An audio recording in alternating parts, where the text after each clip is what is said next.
Mort de Quentin, de nouveaux éléments ça arrive, de premières interpellations ont été faites, des liens avec certains anciens groupes, notamment dissous, ont été, commencent à transparaître.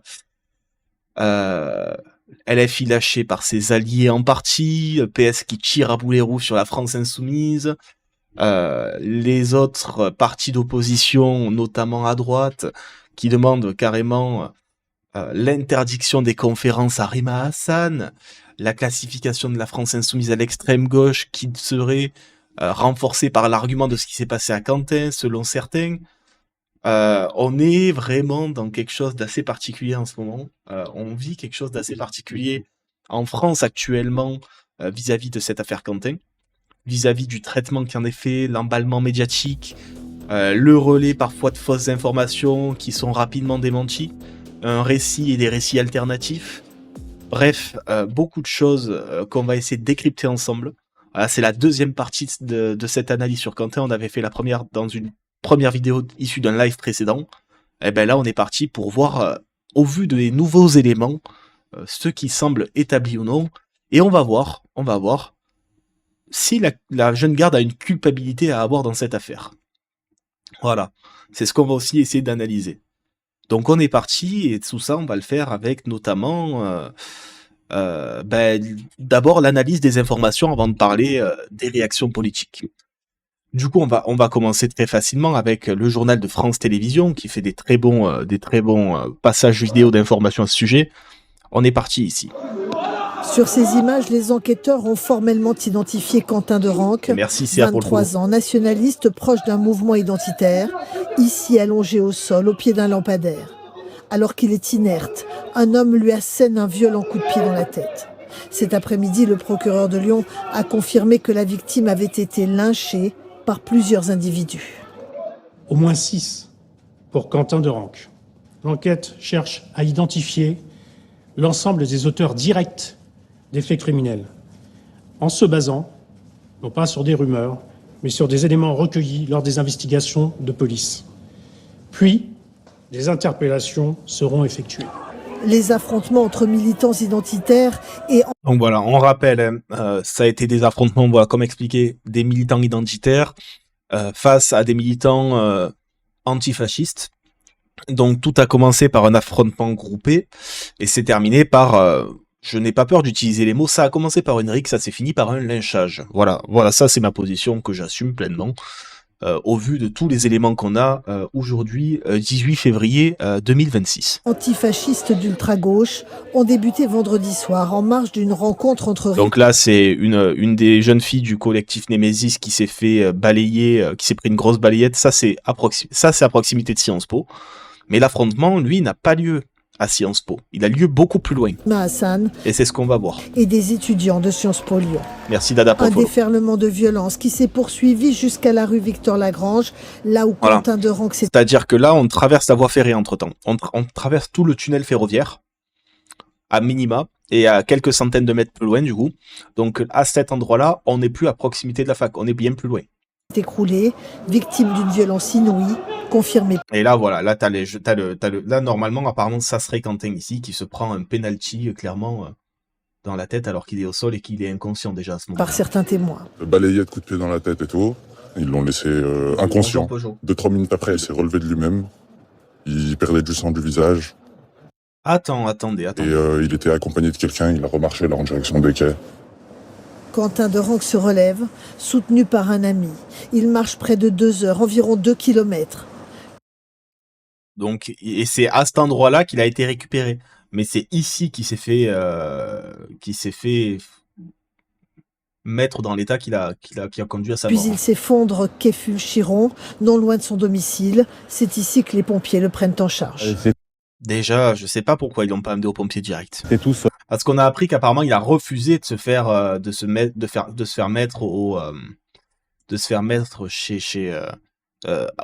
à l'hôpital hein, à ce moment-là. Il a refusé. Il voulait pas forcément y aller apparemment. Au niveau sous l'abri du bus, police, pompiers, il y avait une voiture du SAMU. Oui.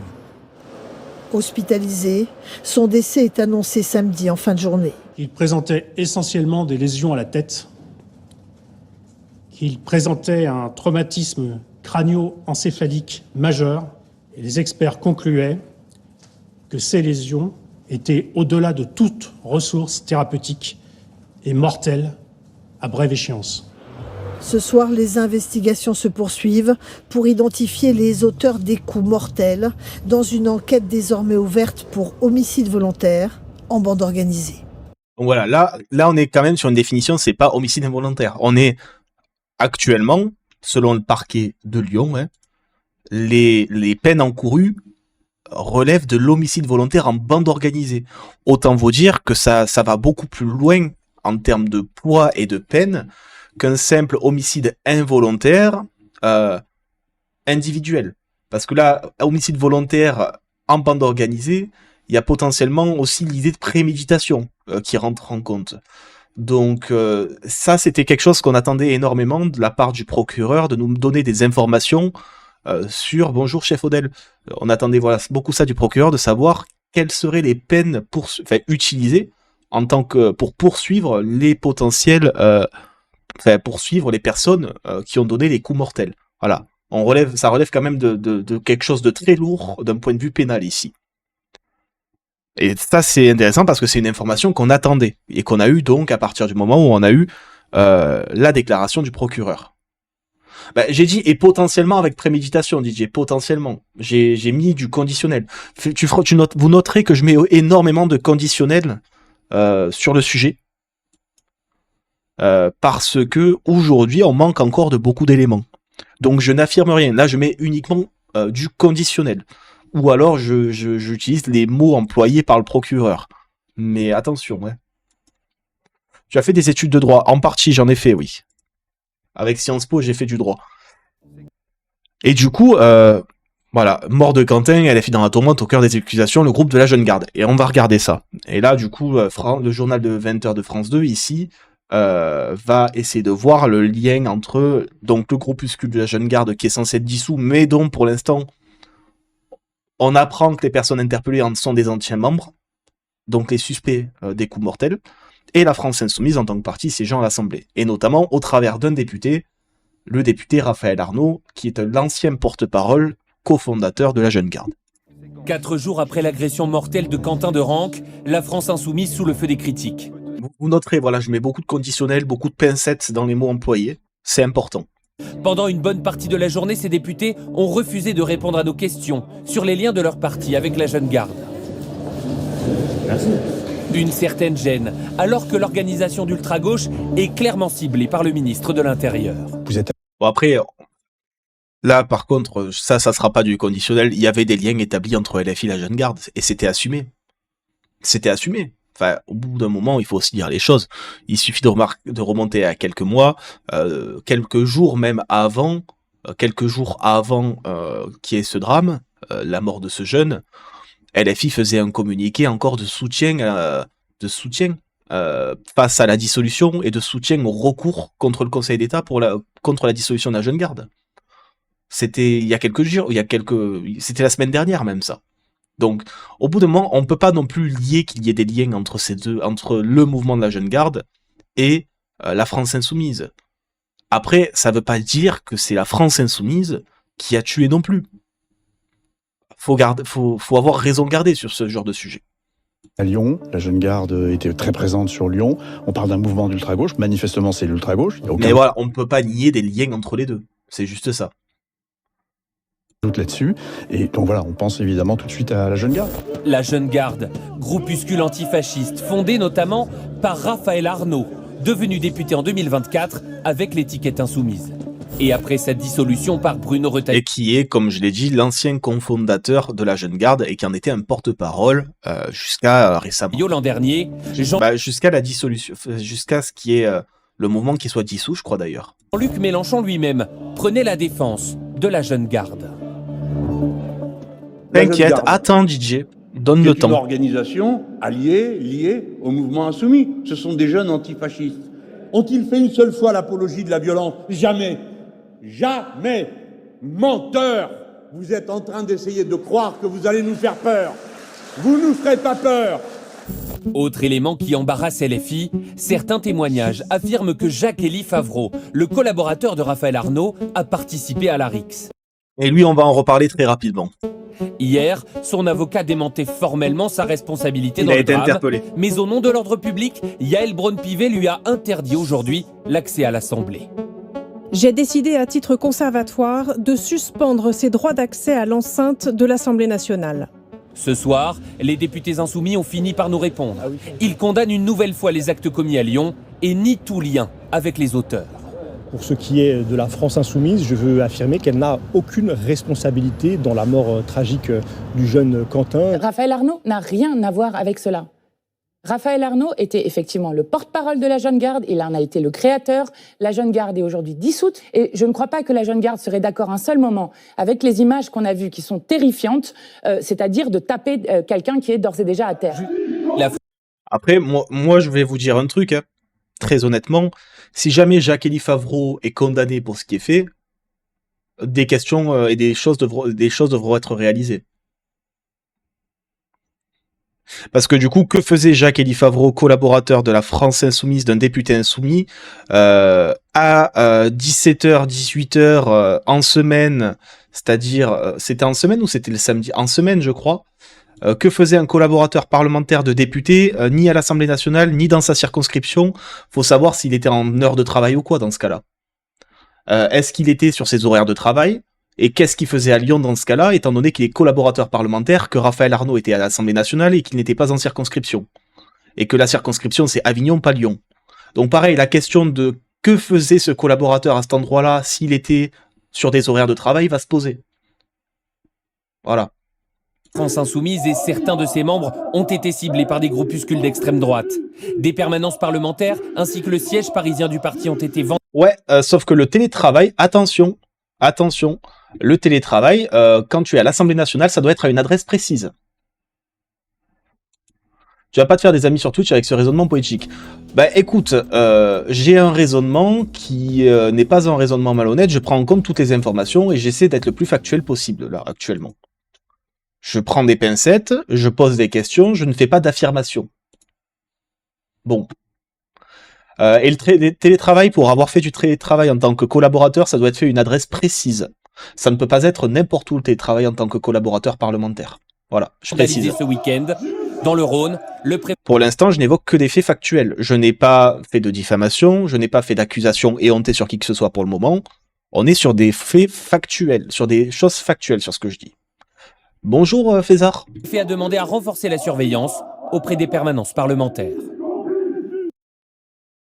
Donc voilà, on rappelle, depuis tout ça, on rappelle que de nombreuses permanences des députés insoumis, là on parle des députés insoumis, pas de personnes de la Jeune Garde, ont été visées avec des jets de sang, enfin des jets de peinture couleur sang. Il y a même des têtes de liste dont les domiciles, hein, on parle des maisons, pas des lieux de campagne, pas des QG de campagne. Voilà, il y a des têtes de liste LFI dont les domiciles ont été directement ciblés avec des tags LFI tue, voilà. Donc ça, c'est des choses à préciser et à rappeler aussi hein, que là, vraiment, voilà, il y a un vrai ciblage sur la France Insoumise actuellement. Donc Jordan Bardella réagissait au déclat du procureur. Les constats de procureur sont sans appel, évoquant des violences de coups portés à la tête de la victime en poursuivant les assaillants pour homicide volontaire. Il prouve que la mort de Quentin n'est pas un accident mais un acte délibéré. L'extrême gauche a tué. Bon, voilà. On va continuer sur les autres informations qu'on a. Parce qu'on a... Là, pour l'instant, je vous ai donné que quelques infos, mais on en a beaucoup plus. Déjà, moi, je pose la question... Si on parle de la Jeune Garde et des liens avec les partis politiques, eh ben, il faut aussi poser la question pour les écologistes ou les syndicats comme la CGT. Pourquoi? Parce que Sem Yoldas, qui est le porte-parole de la Jeune Garde jusqu'à sa dissolution, donc qui avait succédé à Raphaël Arnaud, expliquait, voilà, la Jeune Garde a fait des formations d'autodéfense pour ELV et la CGT, pas que pour LFI. Donc la question aussi, voilà, c'est ça démontre d'une envie de focaliser aussi le spectre et les médias. Il y a une vraie volonté de focalisation sur la France Insoumise directement. et pas sur les autres. Ça montre aussi que dans le traitement qui en est fait d'un point de vue médiatique ici, il y a un parti qui est ciblé précisément. Voilà.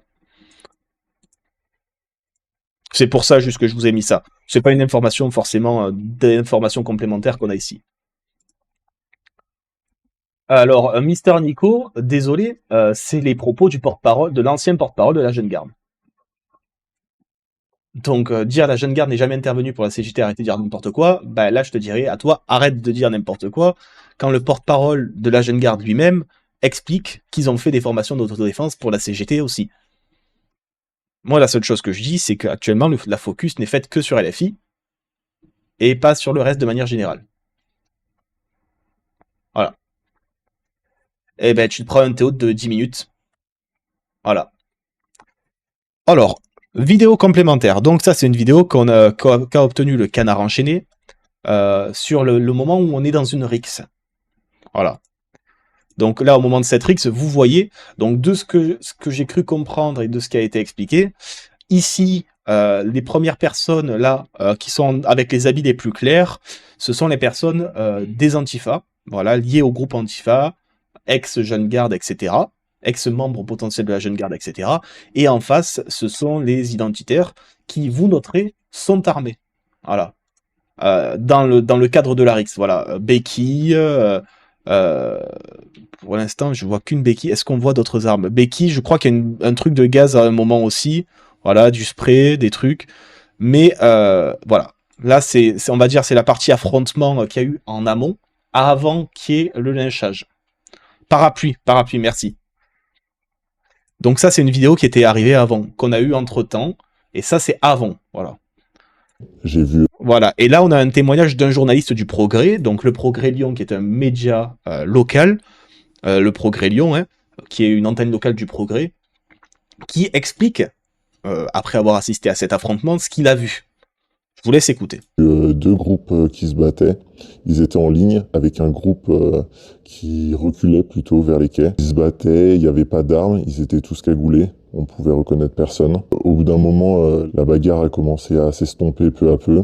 Il y a une majorité de personnes qui se sont enfuies vers les quais. Les autres les appelaient les nazis, disaient c'est des nazis, c'est des nazis. On a vu qu'il restait 2-3 personnes au sol et ils se faisaient frapper. Une fois que... Alors, on rappellera une information que je vais préciser parce que vous dites il débarque à la manif de Rima Hassan armé, c'est normal, etc. Les individus qu'on a vus dans le cadre des RIX, on ne sait pas et on ne peut pas aujourd'hui confirmer qu'ils étaient présents aux alentours de l'IEP. Voilà, c'est quelque chose qu'on ne peut pas aujourd'hui confirmer parce qu'on n'a pas encore les informations pour le confirmer. La RIX a eu lieu de l'autre côté du tunnel ferroviaire, du tunnel souterrain qui traversait les voies ferroviaires et c'était à plusieurs centaines de mètres. L'affrontement... Non, mais non, justement, non, friteuse. C'est pas les femmes de Némésis qu'on voyait se battre. Les femmes de Némésis, à ce moment-là, elles étaient vers la fac. À ce moment-là, elles étaient vers la fac. Et c'était pas elles qui étaient armées, c'était les hommes qui servaient de service d'ordre ou à la rigueur qui étaient... Qu'est-ce qu'ils font là-bas? Ben, la question, c'est qu'apparemment, de ce que j'ai cru comprendre pour l'instant, le SO de Némésis n'a rien fait à ce moment-là sur place, s'est retiré, et quand ils se sont retirés, ils se seraient positionnés à un angle de rue, et quand les Antifas sont arrivés, ils se sont tombés dessus. Enfin, ils attendaient le groupe d'Antifa, ils se sont battus à ce moment-là. De ce que j'ai cru comprendre aujourd'hui, c'est ce qui s'est passé. SO égale service d'ordre, oui. Voilà. Donc, il n'y a pas eu d'affrontement directement, il n'y a pas eu d'affrontement à la faculté, à l'IEP de Lyon. À l'IEP de Lyon, il y a eu voilà, on rappelle, il y a une chronologie en 3 temps. Premier temps, happening Némésis à l'IEP au niveau de la conférence de Rima Hassan, où on a vu des militants de Némésis se faire balayer, mais il n'y a pas de bagarre. Deuxième événement, après que le SO, sans avoir intervenu à la fac, ne se soit pas battu du coup, se retire au niveau du tunnel ferroviaire. Les Antifa ont été refusés d'accès à l'IEP et donc se retirent aussi. Ce qui fait donc que à un moment, ils finissent par se croiser. Là, deuxième événement, l'Arix, l'affrontement, 15-15, 20-20. Troisième événement, des personnes sont isolées au sein des forces identitaires, 3 de ce que j'ai cru voir, et se font, pour certains, lyncher au sol, dont Quentin, qu'on voit se prendre des coups de pied dans la tête. C'est une chronologie en 3 temps qu'il faut réaliser, et il faut faire très attention. Voilà, il ne faut pas... c'est peut-être que les 3 étaient des fuyards qui se sont fait choper, on ne sait pas pour l'instant, on ne peut pas dire. En tout cas, voilà, c'est une chronologie en 3 temps, et c'est très important de dissocier le moment où il y a le happening avec Nemesis qui se fait balayer et la jeune de Nemesis qui se prend une ITT,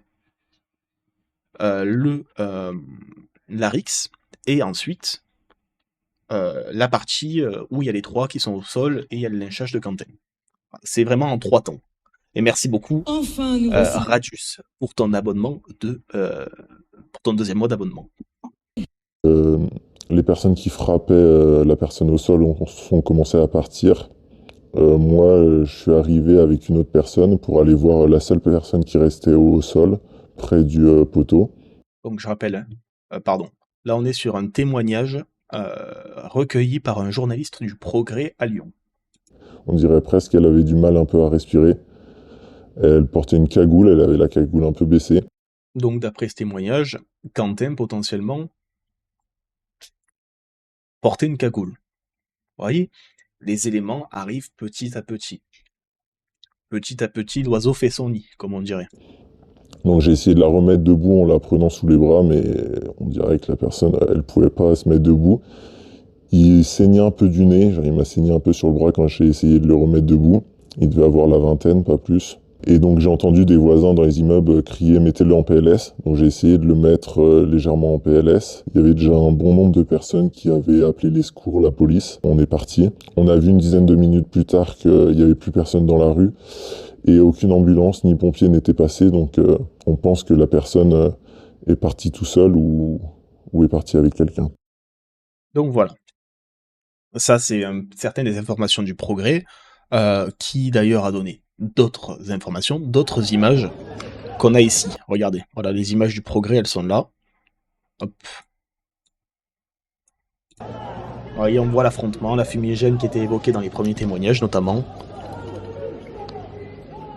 Ah, donc, au fond, là, le groupe identitaire, est un peu plus à l'avant de l'image vers nous, les Antifa. Et donc, en fait, on imagine, de ce qu'on voit, on imagine que certains identitaires sont partis d'un côté du mur, d'autres de l'autre. Ceux qui étaient en sous-nombre, qui se sont fait poursuivre et qui ont fini dans l'état où a fini Quentin, pour certains. Voilà. Et donc ça, c'est le moment de l'Arix, ici. Donc, qui est un des trois gros événements, on va dire, de la chronologie de ce qui s'est passé. Voilà. Selon nos informations, l'affrontement a été filmé vers 17h56. On y aperçoit un groupe d'une quinzaine de personnes habillées en noir et masquées, vraisemblablement ultra-droite, dont certains armés de gants coquets, casques de moto, béquilles, gazeuses, qui font face à un autre groupe lui aussi composé d'une quinzaine d'individus, l'ultra-gauche, les Antifa. Les hostilités s'ouvrent, notamment par des jets de fumigène, des coups sont échangés, les éléments à notre disposition ne nous permettent pas d'établir avec certitude s'il s'agit ou non d'un guet-apens. Donc, selon le Progrès, à ce moment-là, on ne sait pas si c'est un guet-apens. On ne peut pas encore avancer l'information. Ces images s'inscrivent dans un contexte déjà documenté, filmé par un riverain. Cette vidéo montre une quinzaine d'individus rouant de coups 3 jeunes hommes à terre, dont 2 parviennent à s'échapper, tandis que le troisième, Quentin, reste inanimé. Il est possible d'apercevoir les mêmes protagonistes sur les 2 vidéos, notamment la silhouette d'un individu portant une veste verte et un sac banane. Donc c'est là qu'on fait le lien entre les 2 événements, l'événement numéro 2 qui est l'Arix et l'événement numéro 3 qui est la partie lynchage. C'est parce qu'un individu est habillé exactement pareil sur les 2 vidéos. C'est comme ça qu'on établit le lien entre les 2. Voilà. Les révélations du procureur, on le sait, voilà. 9 personnes interpellées, et ça c'est ce qu'on a appris depuis, c'est ce qui s'est passé hier. Voilà. Nouvelles avancées ce 17 février, selon nos informations, les enquêteurs ont identifié 6 suspects soupçonnés d'avoir lynché Quentin, tous sont d'anciens membres de la Jeune Garde, mouvement d'ultra-gauche dissous en juin 2025 et fondé à Lyon par le député LFI, Raphaël Arnaud. Parmi eux figure potentiellement, ça a été confirmé depuis, Jacques-Élie Favreau, l'assistant parlementaire de Raphaël Arnaud, pointé du doigt par l'extrême gauche, par l'ultra-droite et identifié par le groupe dans le groupe d'une vingtaine de militants. Voilà. Et donc, on apprenait hier soir que ce chiffre de 6 était porté à 9. Voilà. De 5 était porté à 9. 9 personnes interpellées ce mardi après le Progrès, confirmant une information de BFM. Parmi les personnes interpellées figure Jacques-Élie Favreau, le collaborateur parlementaire de Raphaël Arnaud. Voilà. J'essaie d'être factuel, de vraiment découper les événements. Libération a fait une petite vidéo pour expliquer aussi et décrypter les images. Je vous laisse regarder. Ce que vous voyez là, ce sont les violences qui auraient mené à la mort du militant d'extrême droite Quentin Derenque à Lyon. Libération a récupéré 2 vidéos de cet affrontement, voilà ce que les images révèlent. On est le jeudi 12 février à Lyon. L'eurodéputé Rima Hassan doit donner une conférence à l'Institut d'études politiques et selon le procureur de la République, 7 militantes de Némésis se regroupent pour dénoncer l'événement. Le collectif d'extrême droite est connu pour ce type d'action où il se rassemble en marge d'événements ou de manifestations de gauche pour scander des messages identitaires. Libérez-nous de l'immigration! Libérez-nous de l'immigration! Ce jour-là, Quentin Derenque fait partie d'un groupe de 15 hommes censés assurer la sécurité des militantes d'après Némésis. L'avocat de la famille de Quentin a néanmoins précisé par la suite « Le jeune Quentin n'était ni agent de sécurité, ni membre d'un quelconque service d'ordre, il n'avait aucun antécédent judiciaire. » Avant le début de la conférence, les militantes de Némésis déploient une banderole islamo-gauchiste hors de nos facs. Une première échauffourée se produit devant l'IEP, une rixe entre des militants d'extrême droite et d'extrême gauche, d'après une source proche de l'enquête. 2 vidéos postées sur les réseaux sociaux montrent des accrochages Là, on est sur l'accrochage à la fin. dans le quartier. Celle-ci semble se dérouler dans la rue Raoul-Servant, à une centaine de mètres de l'IEP. Ah, c'est là où il y avait le happening de Némésis.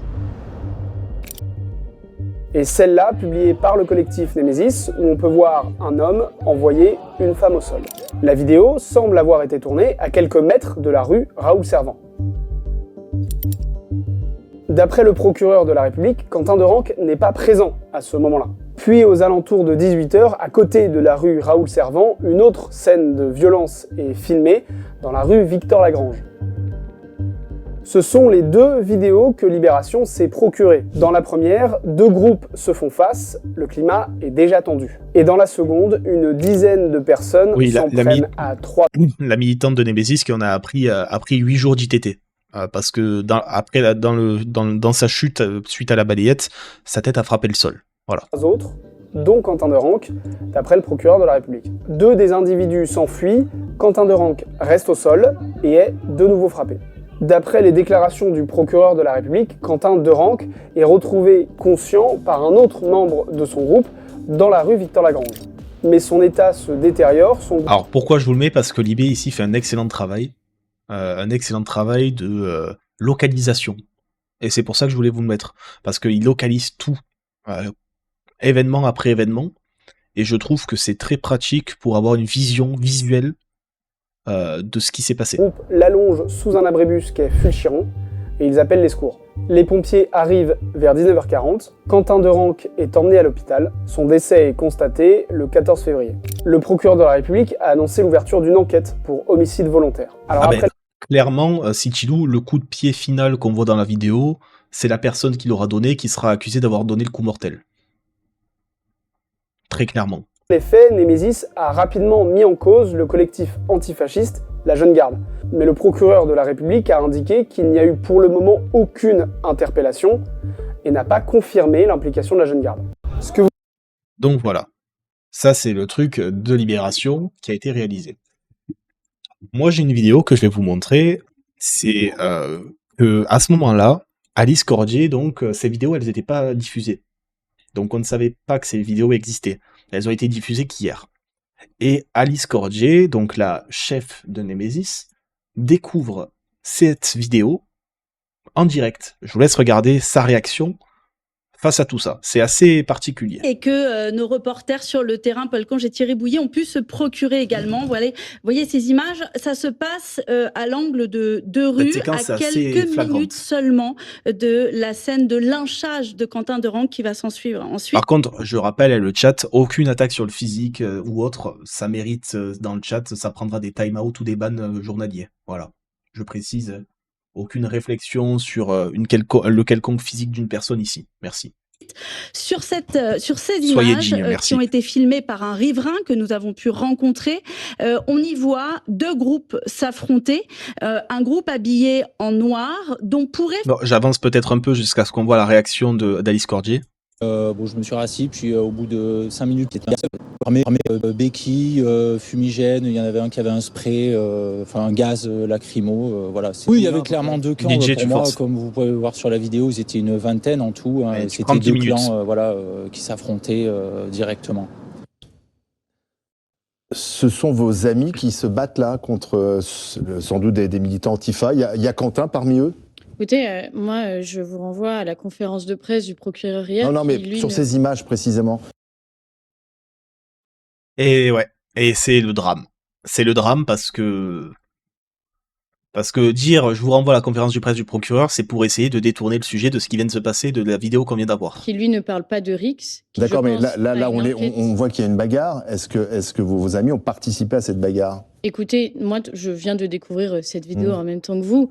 Moi, ce que je peux vous dire, c'est que nous avions une quinzaine d'hommes qui nous ont protégés et que s'ils ne l'avaient pas fait, peut-être qu'aujourd'hui, ce serait une militante de Némésis. D'accord, mais est-ce que ces hommes ont se sont battus directement avec des militants Antifa, certains étant armés de barres de fer? Est-ce que Quentin Derenque a participé à cette rixe? Il y a des Antifa qui étaient armés, qui ont attaqué les hommes qui étaient là pour nous protéger. Et eux n'étaient pas armés? Non.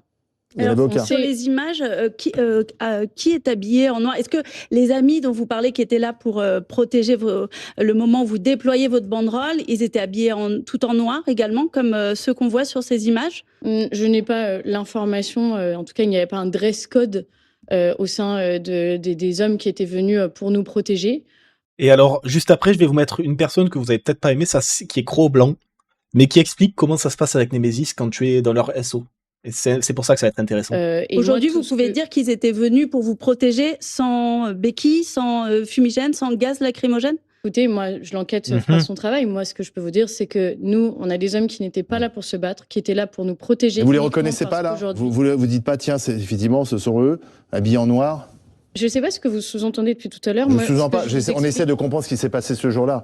Comment tout ça a conduit à la mort d'un jeune homme?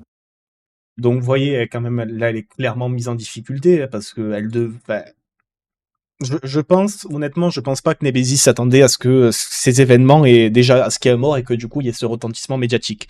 Et alors, regardez, moi, je vous laisse regarder ça, alors, vous savez, il y a Twitch gauchiste, maintenant, il y a Twitch droitard. Bon. Ils ont fait le contre Kems. Et moi, je vous laisse regarder cette personne qui est Cro-Blanc, donc c'est un streamer d'extrême droite, qui explique, lui, en tant que nationaliste, comment ça se passe quand tu fais partie du service d'ordre de Némésis, parce que il explique en avoir fait partie. Et du coup, je pense que c'est intéressant, parce que au final, il allume Némésis en expliquant comment ça se passe. Je vous laisse écouter.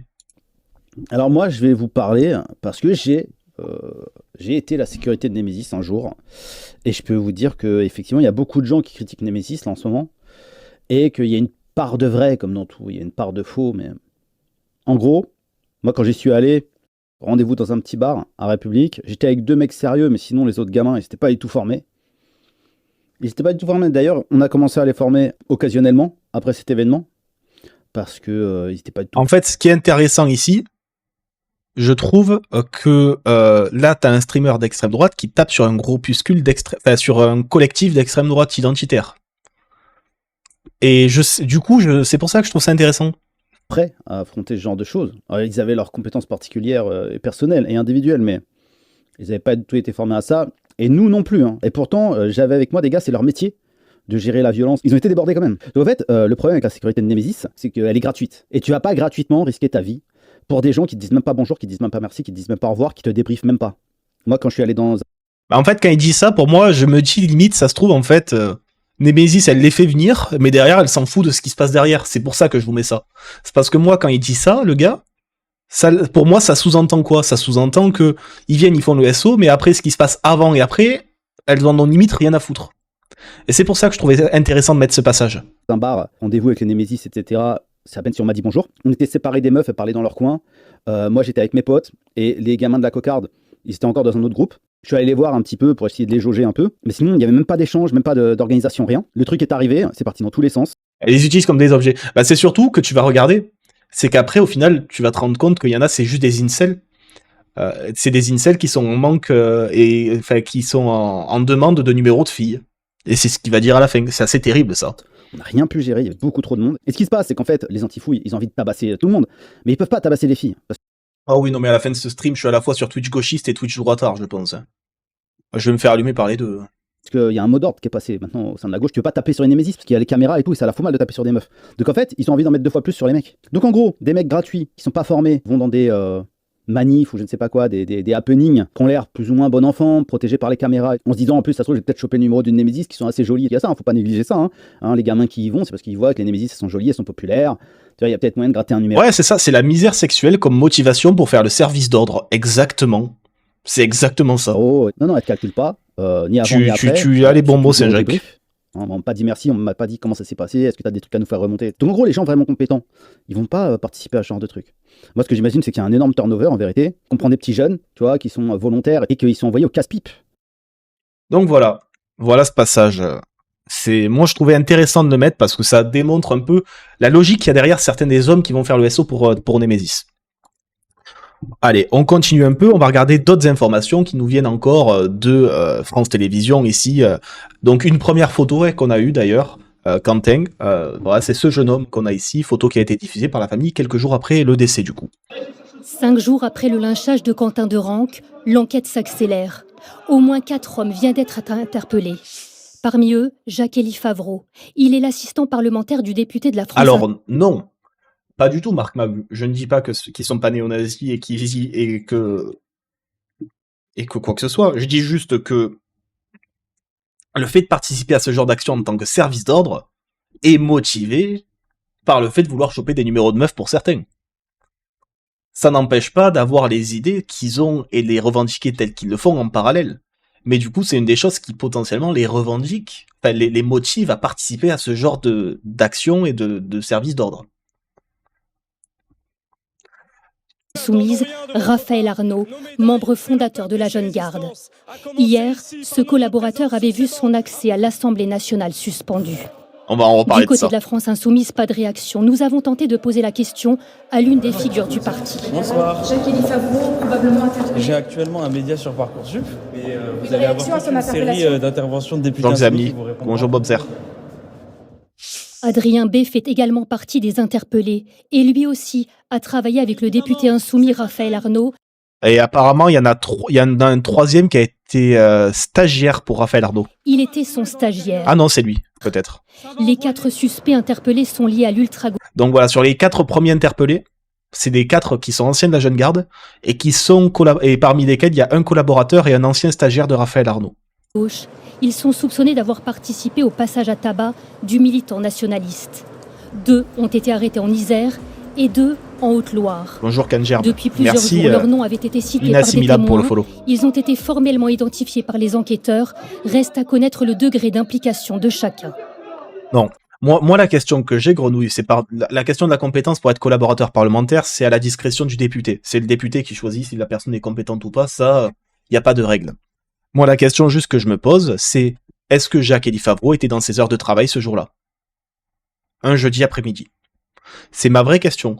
Est-ce que un jeudi après-midi en semaine, le collaborateur parlementaire de Raphaël Arnaud, Jacques-Élie Favreau, était en heure de travail? Si oui, qu'est-ce qu'il faisait à Lyon, sachant que la circonscription de Raphaël Arnaud, c'est Avignon, et que sinon, il est à Paris, dans le cadre d'une action. Que faisait cette personne là-bas si c'était des heures de travail? Si c'était pas des heures de travail, il fait ce qu'il veut. Mais si c'était durant les heures de travail, la question se pose. Et c'est une question que je pose. Voilà. C'est juste, voilà, factuel. Hein. Qu'est-ce qu'il faisait là-bas à ce moment-là? On est en forfait jour, il était peut-être en repos. Non, mais c'est pour ça, Nomad, que je pose la question. C'est une question qui, je trouve, est intéressante d'avoir, à laquelle il est intéressant d'avoir une réponse. Donc voilà. Je ne porte aucune accusation, je pose une question, vous noterez. Deuxième vidéo de France Info. 5 jours après le lynchage de Ah non, Quentin... c'est la vidéo qu'on vient de voir, excusez-moi. Ok, c'est 2 fois la même. Donc, qu'est-ce qu'on a d'autre? On a d'autres quoi? Donc, on apprenait voilà, que 4 hommes ont été interpellés, dont le collaborateur de Raphaël Arnaud. Qu'est-ce qu'on a d'autre comme info? Voilà, les propos du journaliste du Progrès qui est revenu sur les propos des témoins. Il était interpellé parce que visiblement il était sur place. Par rapport à Jacques-Élie Favreau ici. Il était sur place, il y a des témoins qui ont dit que lui, il était entre guillemets à la manœuvre, à la commande c'est comment, je sais pas comment est-ce qu'on peut dire, des personnes qui étaient avec lui. C'est lui qui commandait la jeune garde. Et félicitations à toi, Sky to the Star, ça fait du bien de voir des messages positifs au vu du climat actuel. Lors des événements qui se sont déroulés. En tout cas, vous dites qu'il commandait la jeune garde. Bon, on parle d'un groupuscule qui a été dissous. Et donc, vous nous parlez de l'assistant parlementaire de Raphaël Arnaud qui commandait une ligue dissoute. Bah parce que, moi je suis désolé, je vais le redire encore une fois. La jeune garde dissoute, ça veut pas dire que les membres de la jeune garde ont arrêté d'être en activité. C'est comme les mouvements identitaires. Quand t'as un mouvement qui soit identitaire ou antifasciste, d'extrême droite, d'extrême gauche, quand t'as un mouvement qui est dissous, ça veut pas dire que les personnes qui sont dedans arrêtent de faire ce qu'ils faisaient. S'il vous plaît, juste soyons 2 secondes dans le fait. Jamais, parce qu'il y a la dissolution d'un mouvement, les personnes arrêtent de faire ce qu'ils faisaient. Ils vont se rattacher à d'autres mouvements, ils vont faire des actions en solitaire, ou ils vont continuer à s'organiser entre eux, mais en dehors d'associations. La dissolution ne garantit à aucun moment ici l'arrêt des activités. On l'a vu avec Génération Identitaire, on le voit avec la jeune garde potentiellement ici. Voilà. Je suis désolé. Jamais une dissolution n'a arrêté l'activité d'un truc. Et c'est la même chose pour les associations. Hein. Il y a des associations qui ont été dissoutes, que ça s'est rattaché à d'autres associations. Voilà. Donc bon, je préfère le rappeler parce que partir du postulat que c'est parce que la jeune garde aurait été dissoute qu'ils sont plus en activité, non, c'est pas quelque chose, c'est pas une vraie justification. Leurs membres continuent d'être en activité au travers d'autres groupes ou entre eux de manière indépendante. Commandait, en tout cas visiblement, d'après les éléments, il était, d'après certains témoignages, c'est pas confirmé par l'enquête. Tout de suite, il faisait partie des gens qui indiquaient, qui donnaient des consignes, des ordres à ceux qui étaient sur place. Il était interpellé parce que visiblement il était sur. Donc voilà ici pour ces propos-là qu'on a ici. Voilà, il y a plein de personnes qui étaient à Génération Identitaire qui ont fini ailleurs. Derrière, après la dissolution, pour donner l'exemple. Rappelle où elle était, Alice Cordier. Alors, Alice Cordier, elle est allée à l'Action française, mais ça n'a aucun rapport vu que l'Action française n'est pas dissoute. Moi, je parle des mouvements dissous et du rattachage à d'autres groupes. Non, ça vient de passants, Xéami. Les témoins du Progrès, majoritairement, c'est des passants et des habitants du coin. Voilà. Ensuite, autre information. Alors ça, on l'a du coup. Donc, suite à cette interpellation, qu'est-ce qu'on a eu? Eh bien, Raphaël Arnaud a annoncé lâcher son collaborateur. Elle était AGI aussi? Ah bah, je savais pas qu'elle était aussi AGI. Je sais qu'elle était formée par l'Action française, par contre, Alice Cordier. Bonjour Chronambule. Voilà. Comme indiqué par un communiqué de son avocat, mon collaborateur a cessé toutes ses activités parlementaires. Ça a été tweeté hier soir après l'annonce de son interpellation. Dès hier, avant d'apprendre son interpellation ce soir, nous avons engagé auprès des services de l'Assemblée les procédures pour mettre fin à son contrat. À l'enquête, désormais, de déterminer les responsabilités. Donc voilà. Donc on apprend que Raphaël Arnaud, le député, a mis fin à son contrat avec son collaborateur. Alors pourquoi je dis a mis fin? Comme on expliquait tout à l'heure avec Nomade dans le chat, le collaborateur lui-même a fait tout ce qu'il avait à faire pour mettre fin. Sauf que, à l'Assemblée nationale, quand un collaborateur veut mettre fin, cette demande doit ensuite être analysée par l'Assemblée nationale et la questure qui s'occupe derrière de faire l'indemnité du collaborateur licencié ou remercié. Enfin voilà. Donc, Raphaël Arnaud en tant que tel, lui, s'est bien séparé de son collaborateur. C'est l'Assemblée qui doit maintenant finir de statuer sur l'indemnité, etc. Voilà, je tiens à préciser ça. J'ai été collaborateur, je sais comment ça marche. Et merci Snow pour ton 6e mois d'abonnement à la chaîne. Vous m'avez non, ton 4e mois d'abonnement pour les 6 mois à venir d'ailleurs. Merci beaucoup de ton soutien. Merci beaucoup. Donc voilà pour les précisions. Donc évidemment des réactions du personnel politique suite à ces interpellations. Voilà, Jordan Bardella, un collaborateur parlementaire du député LFI Raphaël Arnaud figure parmi les interpellés de l'enquête. La responsabilité morale et politique de Mélenchon est immense. Sa complicité avec les groupes d'ultra-gauche qu'il qualifie lui-même de jeunes camarades a ouvert les portes de l'Assemblée nationale à des meurtriers présumés. Voilà, là il parle du collaborateur et pas du député. Salut nonobstant. Marion Maréchal également a réagi, vous vous doutez. Ce soir, des interpellations des suspects confirment qu'un collaborateur d'un député LFI est impliqué dans le meurtre. Alors, là aussi, je vais rappeler une question de droit. J'ai rappelé une question de droit. Être interpellé ou être suspect ne veut pas encore dire être coupable. Ça veut dire qu'il y a beaucoup de faisceaux d'indices qui laissent penser que. Mais l'interpellation ou la suspicion ne mène pas toujours de manière garantie à condamnation.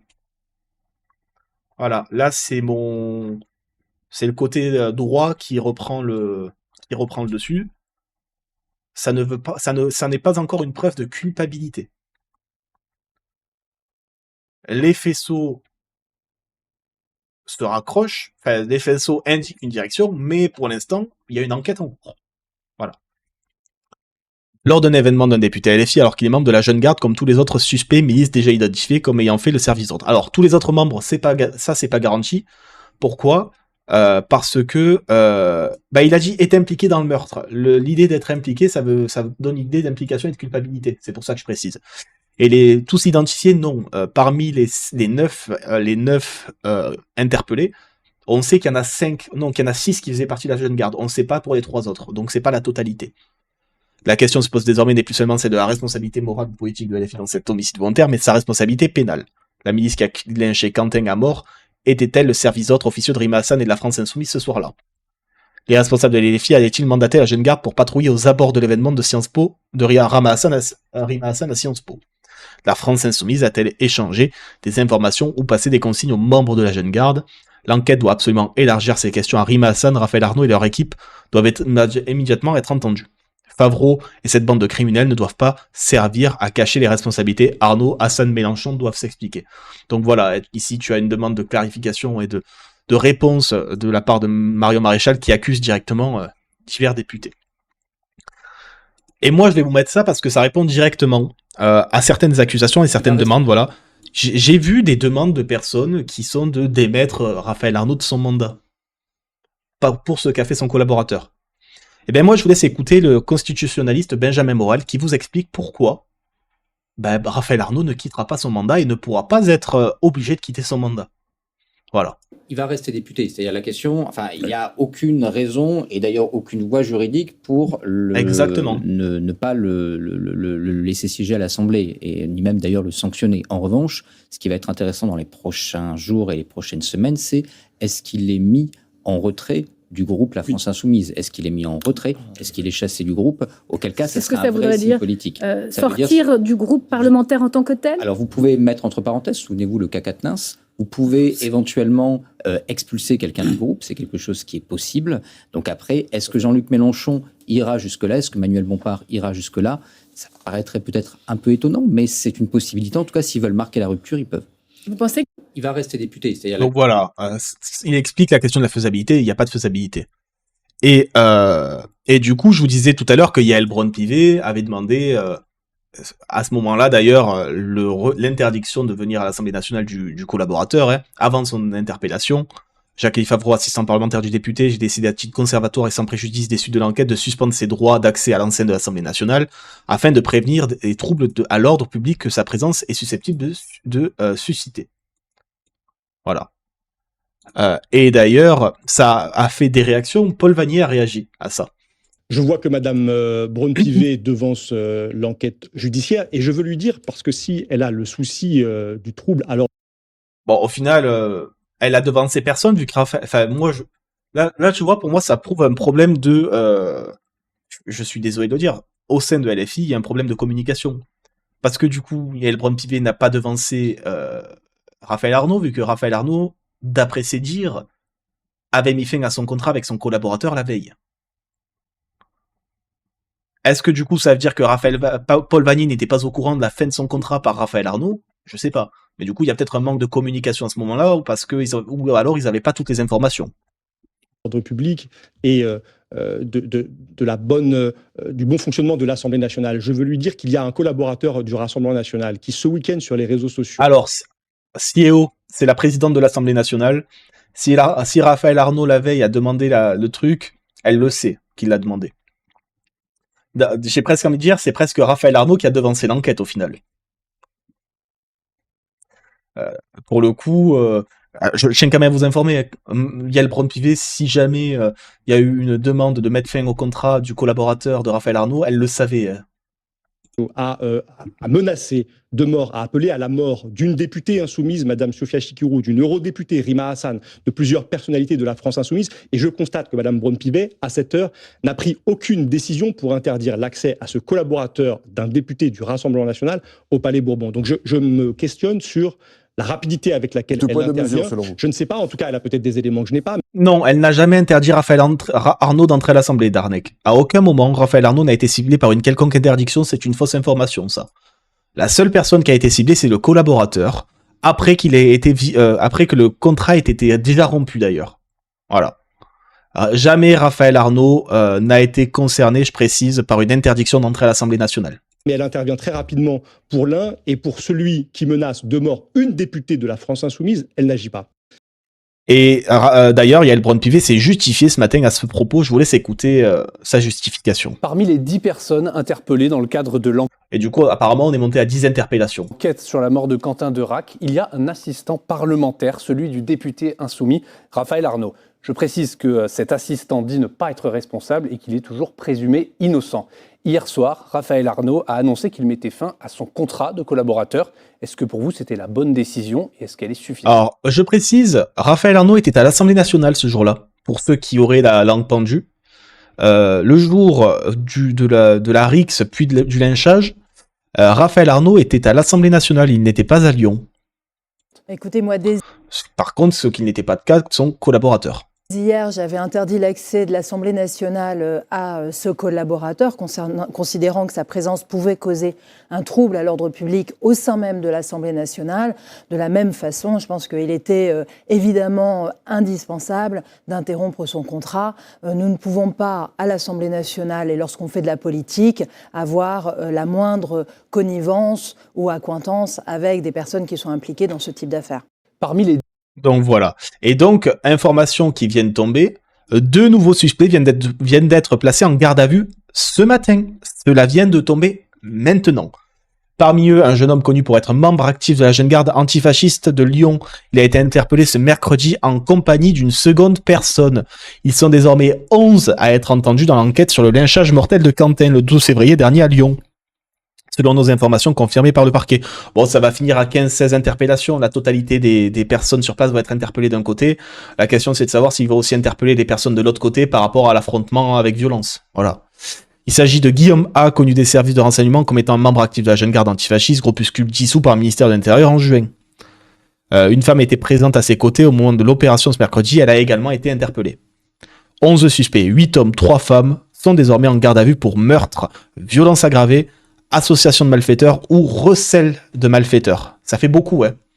Au moins 6 sont suspectés d'avoir participé directement à ces violences, dont les vidéos prises au moment des faits ont particulièrement choqué. L'enquête vise principalement les membres ou sympathisants de la mouvance d'ultra-gauche et plus embarrassant pour le parti de la France insoumise des proches du député Raphaël Arnaud. Ainsi, au moins 2 de ses proches figurent parmi la liste des suspects interpellés, dont son propre collaborateur. Ce dernier a été démis de ses fonctions, a annoncé le député. Voilà. Donc non, il n'y aura pas d'interpellation de l'autre côté, il y aura de l'interpellation que du côté qui a tué, dans le cadre de cet affrontement. C'est ce qui est expliqué ici. Hein. Voilà. L'enquête vise principalement les membres ou sympathisants de la mouvance d'ultra-gauche. Donc ça veut dire qu'elle vise pas les identitaires ici. Elle ne vise que les personnes et le groupe qui a donné des coups mortels.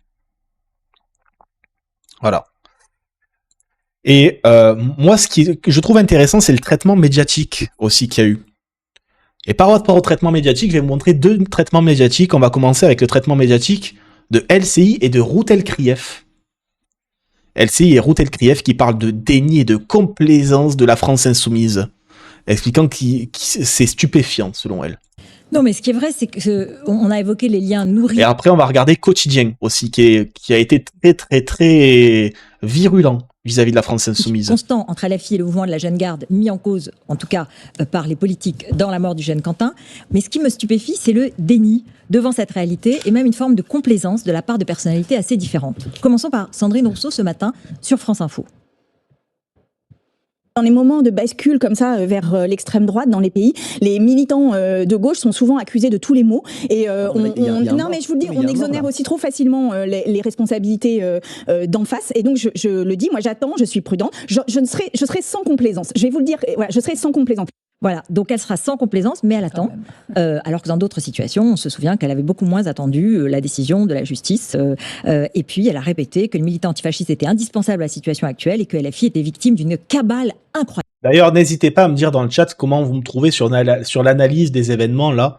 À me faire votre retour un peu pendant qu'on écoute ça. Voilà. D'autres situations, vous voulez dire, quand c'est l'extrême droite qui est à l'origine? Oui, ou quand il s'agit de l'affaire Julien Bayou, pour en parler, elle avait été beaucoup moins prudente sur la partie judiciaire de l'affaire. C'est évident que quand on est élu écologiste, on attend beaucoup des électeurs à LFI, et ceci explique cela. Mais si l'extrême droite avait fait élire un chef de groupe violent comme Raphaël Arnaud, condamné à 4 mois de prison et ancien chef de la Jeune Garde, on en a parlé tout à l'heure, est-ce qu'on n'aurait pas protesté? C'est en tout cas une question, et surtout ce qui m'a frappé, c'est la manière tout de suite de remettre la responsabilité sur le camp d'en face d'abord. Plus prévisible, Nathalie Arthaud de Lutte ouvrière, qui elle aussi soutient le parti de Jean-Luc Mélenchon. La diabolisation de LFI franchit un nouveau cap. Ce ne sont pas les va-t-en-guerre, c'est pas Netanyahou, c'est pas l'ultra-droite qui sont violents, ce serait LFI. Cabale écœurante, insupportable, le but est de faire taire ceux qui contestent, c'est un boulevard à l'extrême droite. Donc voilà, évidemment, il y a une cible de manière générale qui est réalisée sur la France insoumise, ça c'est une évidence en tant que parti. En fait, cet événement entache la totalité du mouvement du point de vue des médias, et c'est ce point de vue-là qui est adopté par les médias ici. Donc soutien affiché, je vous le disais, la campagne bat son plein, et donc les voix de l'extrême gauche sont tout à fait précieuses. En fait, je réponds à ta critique, c'est Jacques qui dit en vrai tu fais le job, mais je trouve que tu devrais le faire dès le début, parler des vrais faits et pas les débunks 30 minutes après.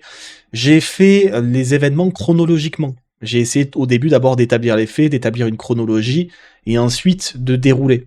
Il y a vraiment une logique chronologique que j'ai voulu mettre en place pour expliquer petit à petit comment tout s'est déroulé. Peu surprenant non plus, mais seuls les plus experts connaissent les véritables liens qui unissent certains militants et élus des deux mouvances, le soutien d'un... Oui, voilà, c'est le parti pris de Rutel Krief, ça. C'est une séquence dans laquelle elle tape sur qui elle veut et qu'on lui laisse 5 minutes pour le faire. Plein Soral.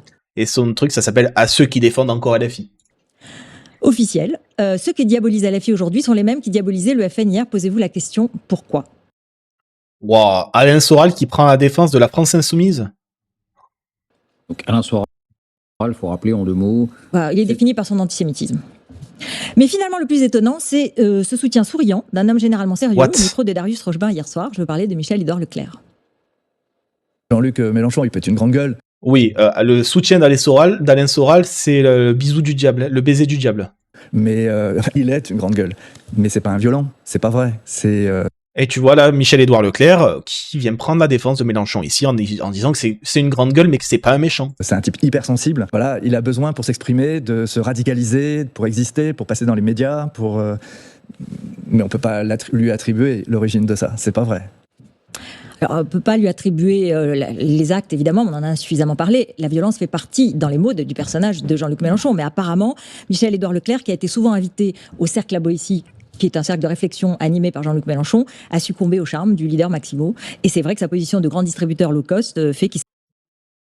Le leader Maximo, oh putain, elle utilise des termes quand même, elle tire balle sur Mélenchon. Ça s'adresse à tous les publics et à tous les Français. Et donc, voilà, en tout cas, c'est intéressant et c'est à noter. Aucune analyse pourtant de la part d'un homme, je le disais, est très intelligent, du fait qu'on alimente le climat de tension par les mots, et il ne s'agit pas encore une fois de nier la violence de l'extrême droite ou de la part des organisations de nervis. Regardez par exemple sur cette photo du rassemblement d'hier soir de l'extrême droite en hommage au jeune Quentin, Philippe Vardon du bloc identitaire, partisan de la violence, proche de Marion Maréchal, et qui a été condamné à 6 mois de prison. Donc on l'a dit, on le dit, et il faut le dire, c'est tout à fait normal. Mais ce qui est frappant, c'est qu'on a l'impression qu'il y en a qui ont oublié que l'extrême gauche se met aussi la violence dans l'histoire. Action directe, les brigades rouges, les anarchistes des années 1880. En fait, ce qu'elle fait là, Rutel Krief, c'est qu'elle mélange à la fois une partie de journalisme et d'éditorialisme.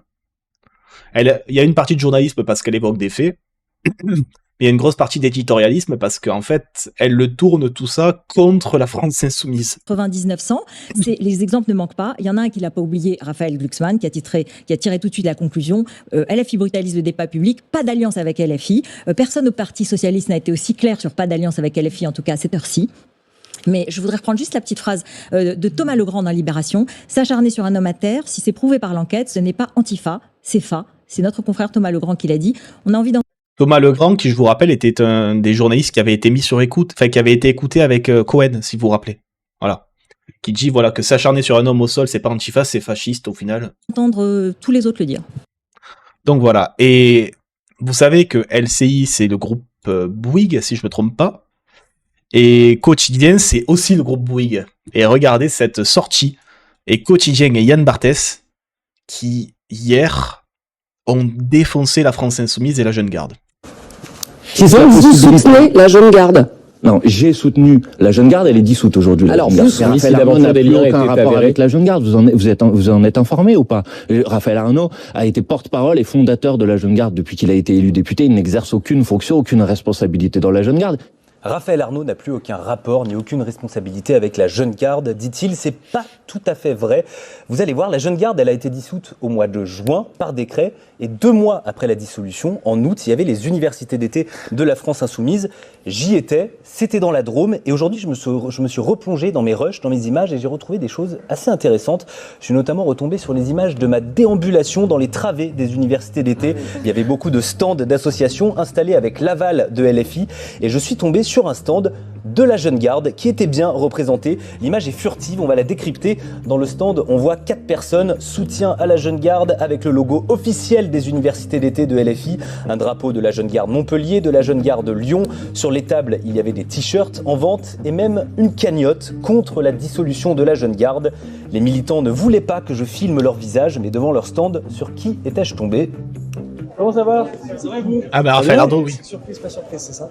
Bah non, mais je vous attendais parce qu'on pouvait pas filmer la Jeune Garde. Le député LFI, Raphaël Arnaud, il avait rapidement évoqué à mon micro la dissolution de la Jeune Garde. On nous a reproché par exemple avec la Jeune Garde d'avoir osé repousser des milices nazis. C'est d'ailleurs toute la rhétorique de Bruno Retailleau, d'oser nous comparer aux milices néo-nazis parce que justement on vient les repousser.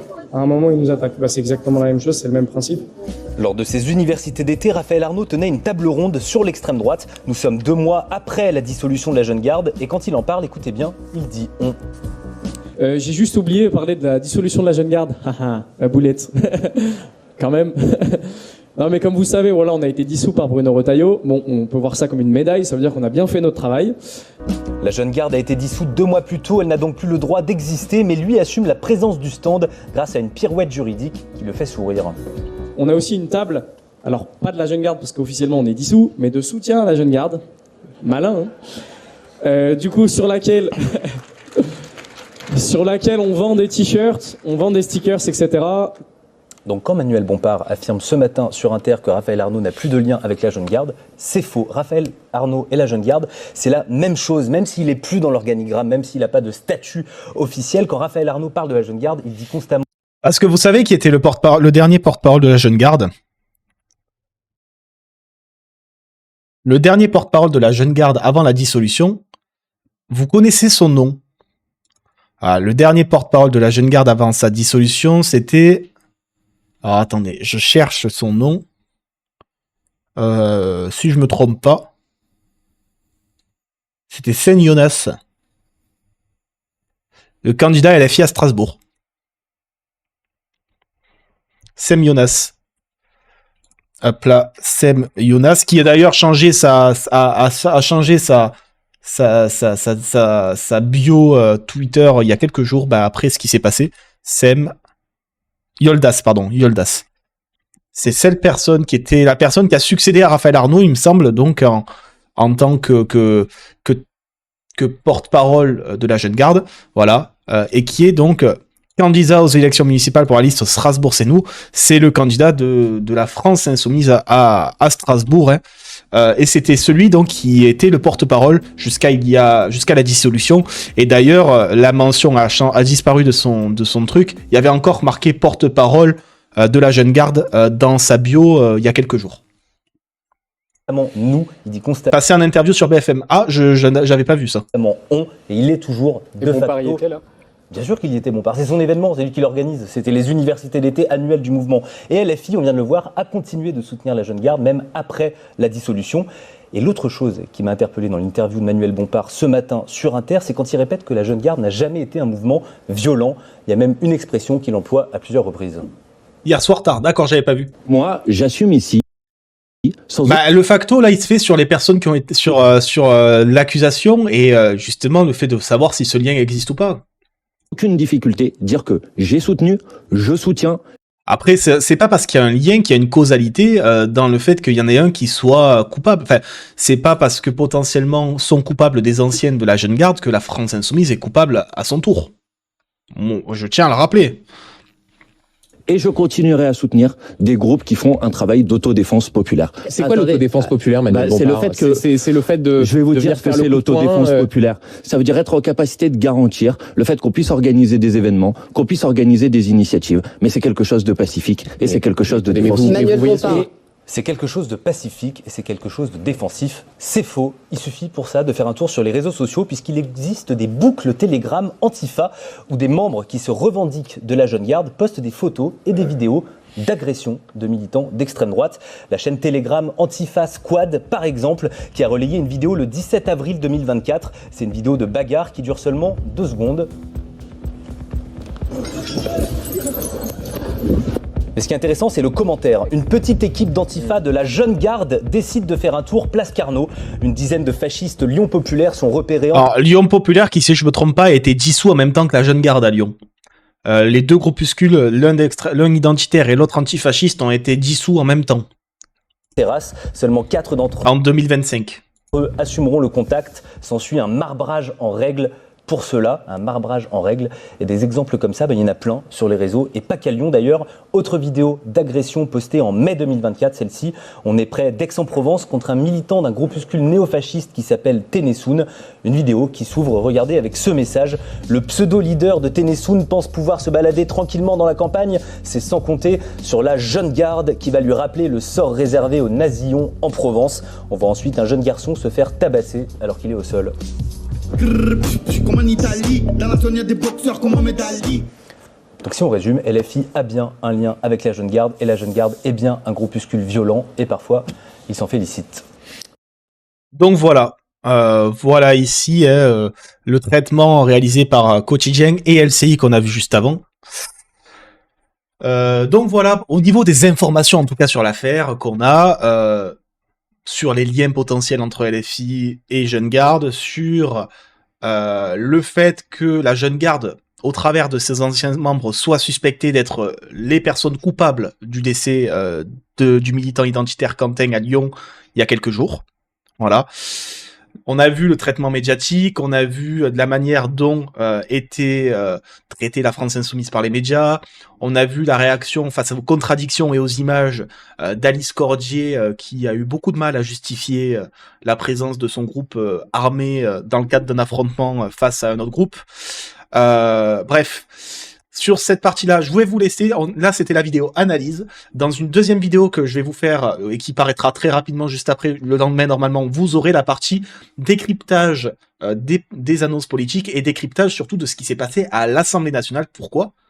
Parce que l'Assemblée nationale a bien fait 1 minute de silence en hommage à ce jeune tué à Lyon la semaine dernière. Sur ce, n'hésitez pas à lâcher un pouce bleu et je vous dis à la prochaine vidéo.